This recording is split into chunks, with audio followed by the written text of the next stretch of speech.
जय श्री राम दोस्तों, राधे राधे। मैं हूं पुष्पा उपाध्याय। जय श्री राम, राधे राधे। मैं सीमा पांडे। आज हम दोनों मिलकर एक देवी गीत सुनाएंगे। देवी गीत आपको पसंद आएगा तो वीडियो को लाइक कीजिएगा, शेयर कीजिएगा, कमेंट बताइए देवी गीत कैसा लगा, और हमारे चैनल एसपी भजन सागर को सब्सक्राइब करें। अपना बैठे मैया सोने के सिंहासन हो, छोड़िया अपना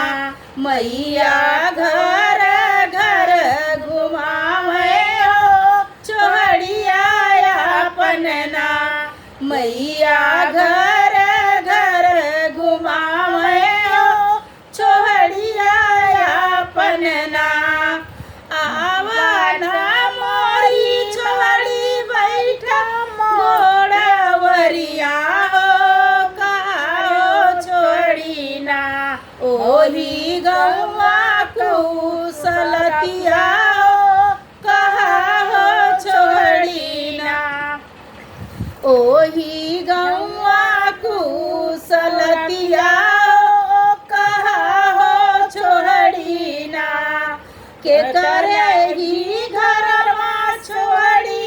होला तोरया दरवा हो, के करे घर माना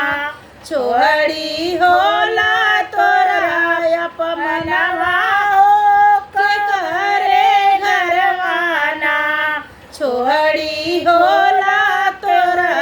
अपमनवा हो, के करे घर माना गरीबे घरवा होली मैया होला मोरया दरवा हो, अमीरे घरवाना मैया होला अपमनवा हो, अमीरे घरवाना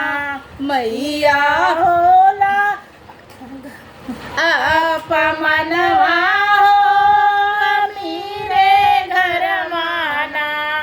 के करे ही घर माँ छोड़ी तालावा देवई पे हो, के करे घर माना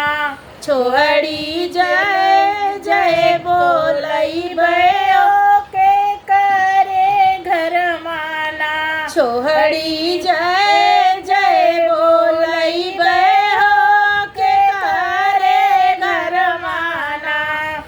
गरीबे घर माँ मोरी मैया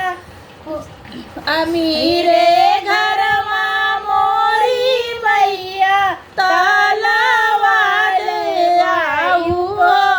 गरीबे घर माना मैया जय जय बोलायू हो, गरीबे घर माना जननी जय जय बोलायू हो, गरीबे घर माना अपना बैठे मैया सोने के सिंहासन ओ,